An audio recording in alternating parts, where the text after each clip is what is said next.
में हेडर को कैसे ऐड करेंगे। अब हम हेडर को जो ऐड करेंगे उसके लिए हमें नेविगेशन ने एक ऑप्शंस दिए हुए हैं, जिसकी हेल्प से हम उसका हेडर का टाइटल, स्टाइल, उसका टिंट कलर, उसका बैकग्राउंड कलर सब हम मैनेज कर सकते हैं। अब ये हम कहाँ पे करने वाले हैं, कैटेगरीज स्क्रीन पे ही करेंगे हम लोग अभी।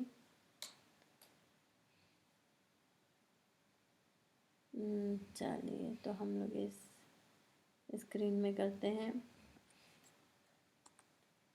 यहाँ पर हम लोग लिखेंगे कैटेगरीज स्क्रीन।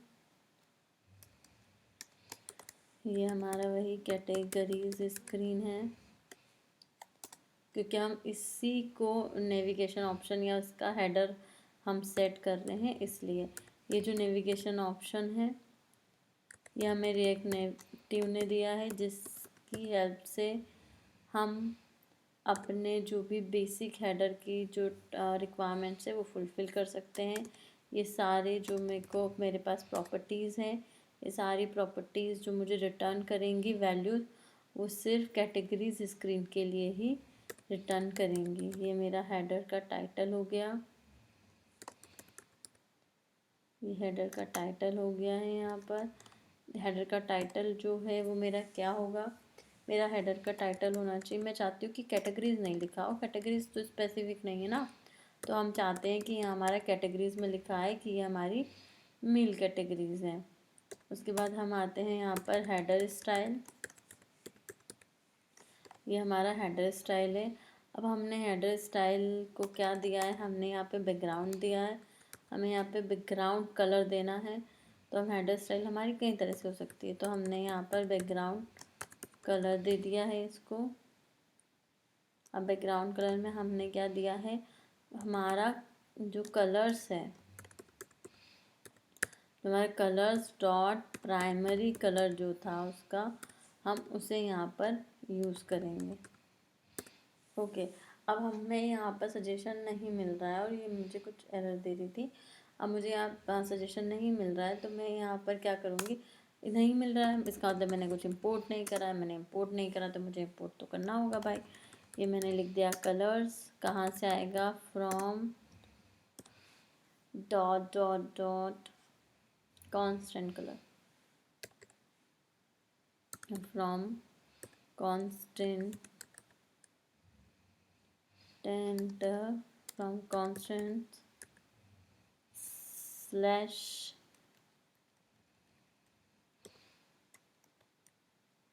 colors,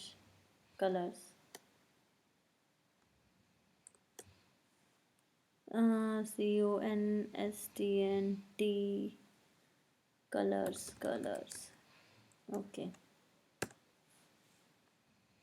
ये आ गया है मेरा constant डॉट कलर्स को मैंने, that means colours dot JS को मैंने यहाँ पर इंपोर्ट कर दिया है।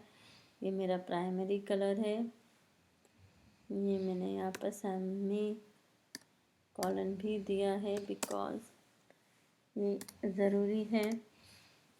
चलिए, अब इसके बाद मुझे क्या है सेट करना है, मेरा बैकग्राउंड कलर तो आ गया। अब मेरा बैकग्राउंड कलर तो पर्पल हो गया, बट अब मेरा जो हेडर का टाइटल है या टिंट है उसका, वो क्या होगा, ये हो गया हमारा हेडर का टिंट कलर।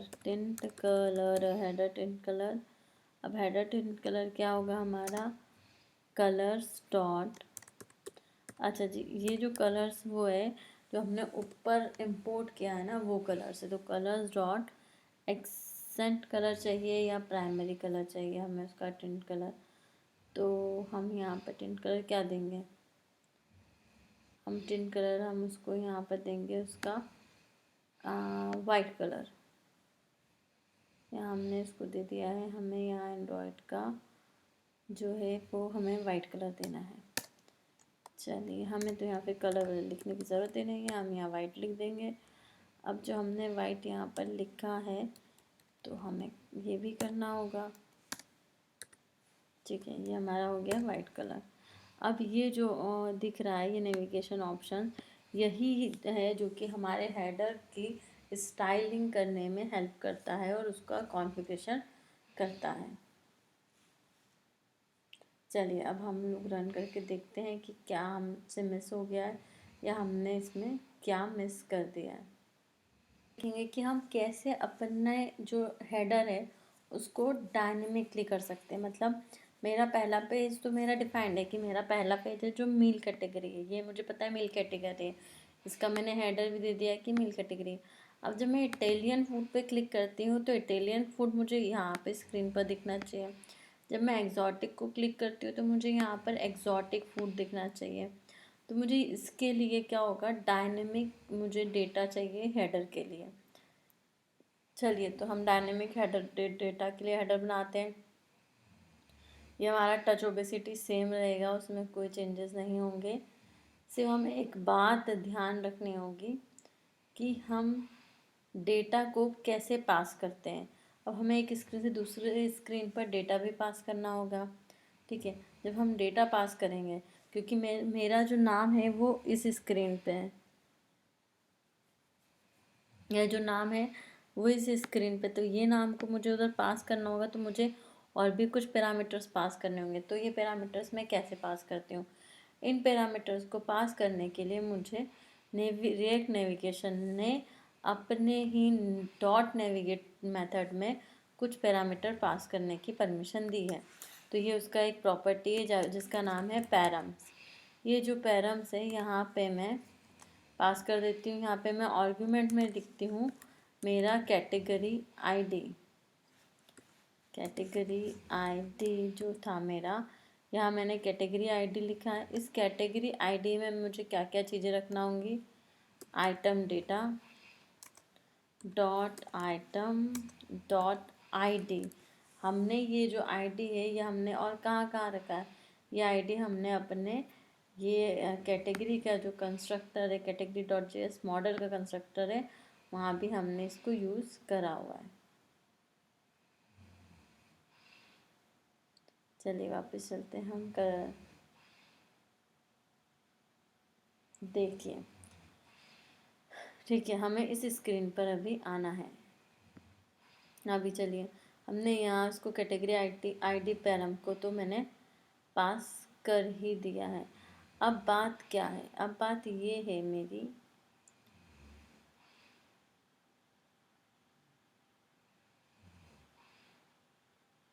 हाँ, कि हम उधर उस स्क्रीन पर इस जो डेटा मैं भेज रही हूँ वो कैसे फैच होगा। तो सबसे पहले हम लोग डेटा कैसे फैच होगा वो देख लेते हैं। ठीक है, उसके बाद फिर हम लोग नेक्स्ट देखते हैं। यहाँ पर हमारा कैटेगरी मील स्क्रीन है, कैटेगरी मील स्क्रीन में डेटा कैसे फैच होगा। तो बहुत ही सिंपल सी मेथड है। हम चलते हैं कैटेगरी मील स्क्रीन में। यहाँ हमारा कुछ भी एक्स्ट्रा और स्पेशल नहीं लिखा हुआ है। अब यहाँ पर हमें कुछ चीज़ें करनी होगी। जब हमारा पैरामीटर पास हुआ है तो मेरे को उसे फैच भी करना होगा। जब मैंने ये बोला था कि जब भी मॉडल की बात आती है तो आपका जो डेटा है उसकी तो बात आएगी ही आएगी। तो यहाँ पर हम एरेज डिफाइन कर देते हैं जो कि हमने मॉडल में करे हैं, कैटेगरीज फ्रॉम। ये कैटेगरीज हमें कहाँ से मिला है, डेटा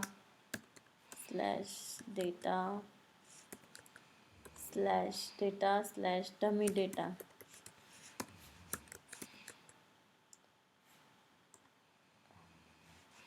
ये हमें यहाँ पर ये लगाना होगा। ओ मिस्टेक हो गया है, देखिए ये हमारा डमी डेटा से मिलेगा। अब यहाँ हमें कलर भी लिखना होगा, भाई कलर तो देना ही होगा। अब हमें जब हमें हेडर में कलर करना है तो ये हो गया हमारा कलर। ठीक है, ये भी कहाँ से मिल रहा है मुझे, ये मुझे मिल रहा है कांस्टेंट नाम के फोल्डर से। चलिए ये भी dot dot dot slash constant slash colours. चलिए ये मुझे मिल गया है। कलर्स का जो सी है वो कैपिटल होगा, कलर्स का सी हमारा कैपिटल होगा। अब चलिए हम कैटेगरीज मील स्क्रीन में चलते हैं। यहाँ पर सबसे पहला काम है हमारा जो हमारा पैरामीटर पास हुआ है उस पैरामीटर को फैच करना। तो हमने यहाँ पे लगा दिया है कांस्टेंट ये मैं कैट आईडी कुछ भी दे सकती हूँ, ये मेरी मर्ज़ी है। ठीक है, यहाँ पे मैंने दे दिया है प्रॉप्स डॉट नेविगेशन।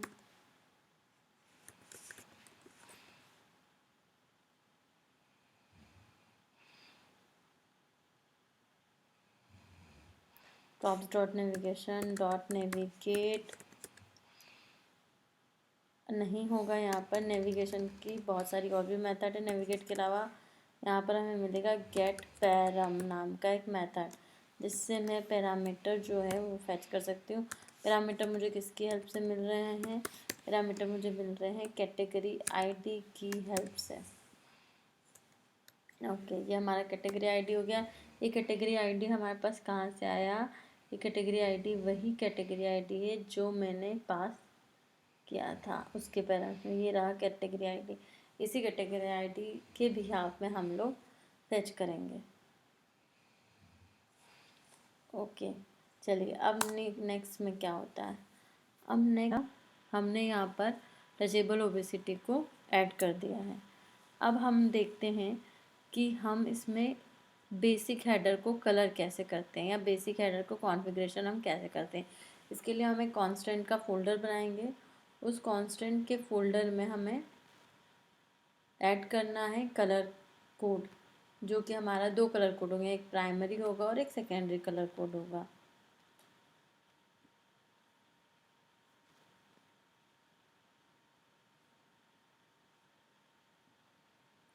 चलिए हम दे देते हैं यहाँ पर हमारा कांस्टेंट।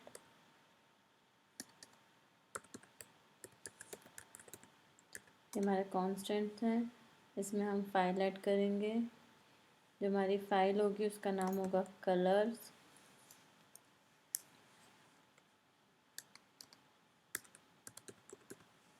ये हमारी कलर्स नाम की एक फ़ाइल है।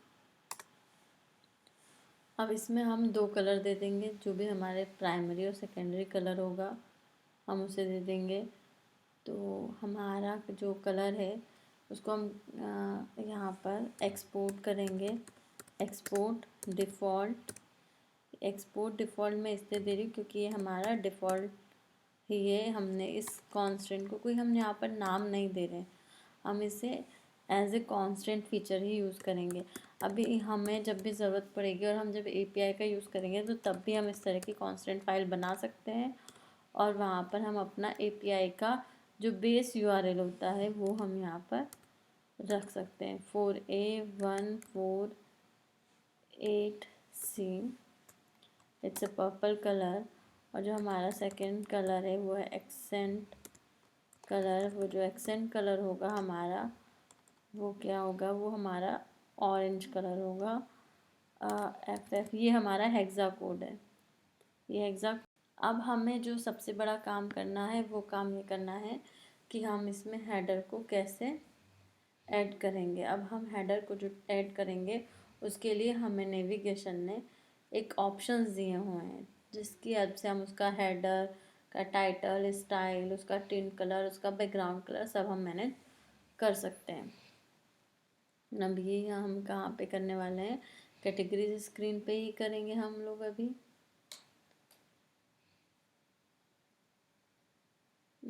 चलिए तो हम लोग इस स्क्रीन में करते हैं।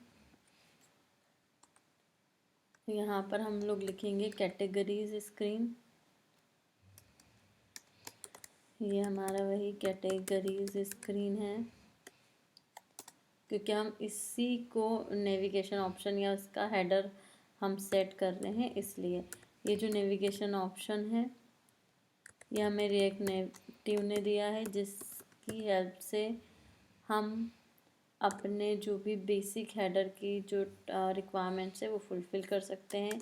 ये सारे जो मेरे पास प्रॉपर्टीज़ हैं, ये सारी प्रॉपर्टीज़ जो मुझे रिटर्न करेंगी वैल्यूज़, वो सिर्फ कैटेगरीज स्क्रीन के लिए ही रिटर्न करेंगी। ये मेरा हेडर का टाइटल हो गया।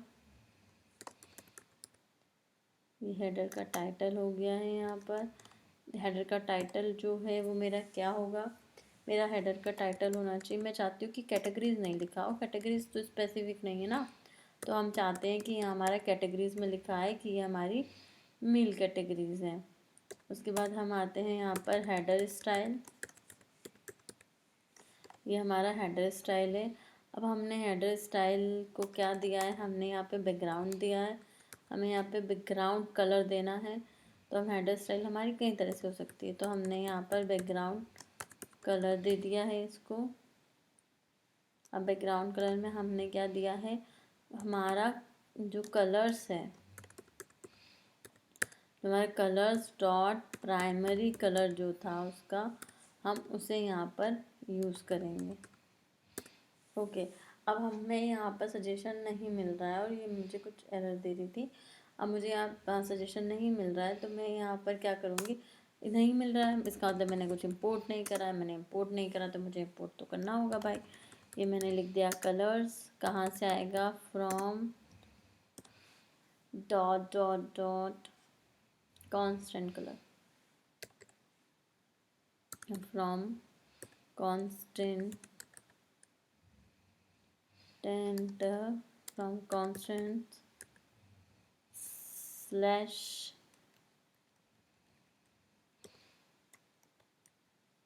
colors,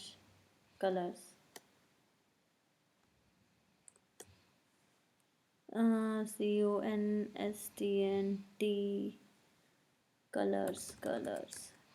ओके,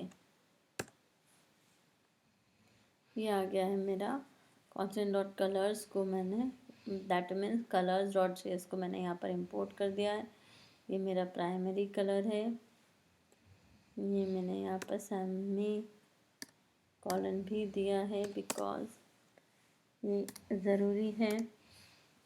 चलिए, अब इसके बाद मुझे क्या है, सेट करना है। मेरा बैकग्राउंड कलर तो आ गया। अब मेरा बैकग्राउंड कलर तो पर्पल हो गया, बट अब मेरा जो हेडर का टाइटल है या टिंट है उसका, वो क्या होगा, ये हो गया हमारा हेडर का टिंट कलर।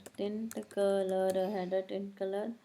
अब हेडर टिंट कलर क्या होगा हमारा, कलर्स डॉट, अच्छा जी, ये जो कलर्स वो है जो हमने ऊपर इंपोर्ट किया है ना, वो कलर्स है। तो कलर्स डॉट एक्सेंट कलर चाहिए या प्राइमरी कलर चाहिए हमें उसका टिंट कलर। तो हम यहाँ पर टिंट कलर क्या देंगे, हम टिंट कलर हम उसको यहाँ पर देंगे उसका वाइट कलर। यहाँ हमने इसको दे दिया है, हमें यहाँ एंड्रॉयड का जो है वो हमें वाइट कलर देना है। चलिए, हमें तो यहाँ पे कलर लिखने की ज़रूरत ही नहीं है, हम यहाँ वाइट लिख देंगे। अब जो हमने वाइट यहाँ पर लिखा है तो हमें ये भी करना होगा। ठीक है, ये हमारा हो गया वाइट कलर। अब ये जो दिख रहा है ये नेविगेशन ऑप्शन, यही है जो कि हमारे हेडर की स्टाइलिंग करने में हेल्प करता है और उसका कॉन्फ़िगरेशन करता है। चलिए, अब हम लोग रन करके देखते हैं कि क्या हमसे मिस हो गया है या हमने इसमें क्या मिस कर दिया है।